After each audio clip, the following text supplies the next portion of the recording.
इस वीडियो के अंत तक ना आप समझ जाएंगे एक शेकर बॉटल जैसा मामूली चीज में आपको क्यों प्लास्टिक के शेकर्स नहीं खरीदने हैं। एंड इवन दो ये प्लास्टिक के शेकर्स आपको पहले बहुत कम दाम में मिल जाते हैं, लेकिन एक्चुअल में इसके पीछे आप ज्यादा पैसे खर्च रहे होंगे compare to a metal premium shaker. सबसे पहला और सबसे बड़ा चीज इन दोनों में जो डिफरेंस है वो है कि मेटल शेकर से ना आपको किसी भी टाइप का स्मेल नहीं आता है।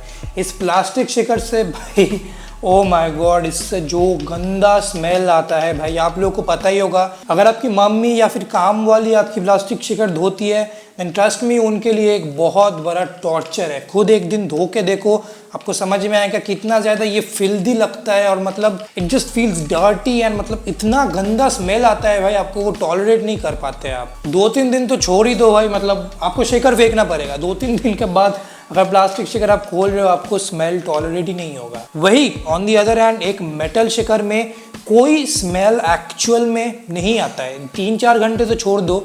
इस मेटल शेकर में मैंने फ्राइडे को एक शेक बनाया था, फिर सैटरडे संडे में धोना भूल गया, फिर नेक्स्ट मंडे को मैंने जब इसको खोला मैं एक्सपेक्ट कर रहा था कि काफ़ी गंदा स्मेल करने वाला है, बट टू माई सरप्राइज ये एकदम भी कुछ भी स्मेल नहीं कर रहा था। एकदम थोड़ा बहुत मामूली सा एक स्मेल था, बट वो मतलब इजीली टॉलरेबल था। कोई भी गंदा रॉटेन एग वाला स्मेल वैसा कुछ नहीं आ रहा था, बस एक नॉर्मल स्मेल था। मेटल शेकर के साथ आपको 2-3 दिन के बाद भी अगर आप एक हाई क्वालिटी मेटल शेकर ले रहे उसके साथ भी आपको कोई भी स्मेल देखने के लिए नहीं मिलेगा। यही चीज़ एक प्लास्टिक शेकर के साथ भाई बस 12 घंटे के अंदर अंदर ही इससे काफ़ी ज़्यादा गंदा स्मेल मिलता है। दूसरा जो प्रॉब्लम है वो एक्चुअली आपके प्लास्टिक शेकर और मेटल शेकर दोनों में ही देखने के लिए मिलता है। स्पेशली सस्ते जो मेटल शेकर होते हैं वो है कि ये जो शेकर्स के ये जो आप कैप देख रहे हैं ना, जितने भी ये टाइप के फ्लिप कैप होते हैं मतलब इस तरीके से, वाह भाई ये देखो, वाह इस शेकर को मैं 1 हफ्ते से यूज़ कर रहा हूँ एंड ये देखो भाई वाह ये टूट गया यहाँ से 3-4 महीने 5-6 महीने के बाद ये यहाँ से जब इसको आप बंद करते हैं और इसको ऐसे उल्टा करेंगे ना, यहाँ से आपका जो पानी है जो प्रोटीन शेक है वो लीक करना शुरू कर देता है। वहीं पे ये जो मेटल शेकर है हैक की तरफ से इन्होंने काफ़ी बढ़िया डिज़ाइन लगाया है। ये आपके बॉटल के कैप के जैसा ही खुलता और बंद होता है। ये डिज़ाइन बॉटल्स में इसलिए यूज़ किए जाते हैं क्योंकि ये डिज़ाइन लीक प्रूफ है। ये जो ऐसा एक फ्लिप वाला डिज़ाइन है, इससे ये जो एक नॉब वाला डिज़ाइन है ये वे मोर ड्यूरेबल। तीसरा चीज़ जो मुझे प्लास्टिक शेकर के साथ बहुत ज़्यादा अनोइंग लगता है वो है ये चीज।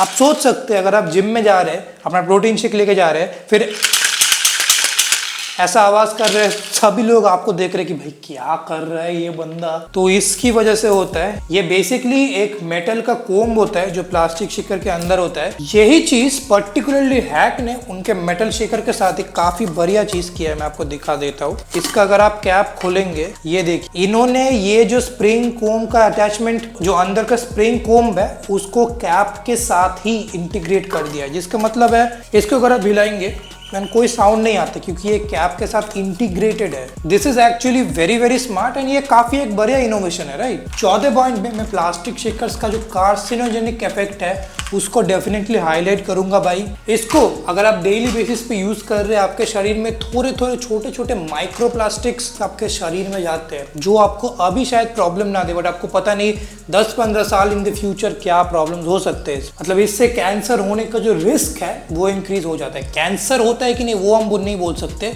लेकिन कैंसर होने का जो रिस्क है वो डेफिनेटली इंक्रीज होता है। एंड क्योंकि आप जिम कर रहे हैं भाई, जिम जा रहे हैं, तो why will you choose something जो आपके लिए एक्चुअल में हेल्दी नहीं है भाई। देखो ज्यादा लोग प्लास्टिक शेकर्स खरीदते हैं क्योंकि ये आउटराइट सस्ते होते हैं, 250 रुपए के होते हैं, राइट। आप देखेंगे प्लास्टिक शेकर यूजुअली 4 से 6 महीने के अंदर लीक करना शुरू कर जाता है। 5 साल के अगर हम पर्सपेक्टिव से देखें प्लास्टिक शेकर को आपको 10 बार रिप्लेस करना होगा। मेटल शेकर आप एक बार लेंगे 5 साल तो मतलब आराम से चल जाएंगे भाई। तो 10 बार 250 रुपए देके प्लास्टिक शेकर खरीदने से बेटर है आप एक बार में ही इनिशियली ज्यादा इन्वेस्ट अगर करते हैं देन लॉन्ग टर्म में आपके एक्चुअली पैसे भी बच रहे हैं भाई। हैक इज मेटल शेकर का प्राइस आपको इनिशियली ज्यादा लग सकता है बट लॉन्ग टर्म में you are actually saving money भाई। लेकिन मुझे पता है मेरे इस रिकमेंडेशन के बाद भी आप में से ज्यादा लोग ही प्लास्टिक शेकर ही खरीदे क्योंकि इंडिया में जो सस्ता है वो बिकता है। बट आप में से अगर कुछ लोग एक हेल्थियर लाइफस्टाइल चूज करना चाहते हैं, obviously get this hack metal shaker. इन दोनों को मैं नीचे डिस्क्रिप्शन में लिंक कर दूंगा, आपको कौन सा खरीदना है that will completely be your decision. और अगर आप लोग अभी एक वीडियो चाहते हैं जहाँ पे मैं इंडिया में जितने भी मेटल शेकर्स है उनको खरीद के कॉम्प्रिहेंसिव कंपैरिजन बनाऊं, डेफिनेटली कमेंट डाउन बिलो। चलो आज के लिए इतना ही था, मिलते हैं नेक्स्ट टाइम।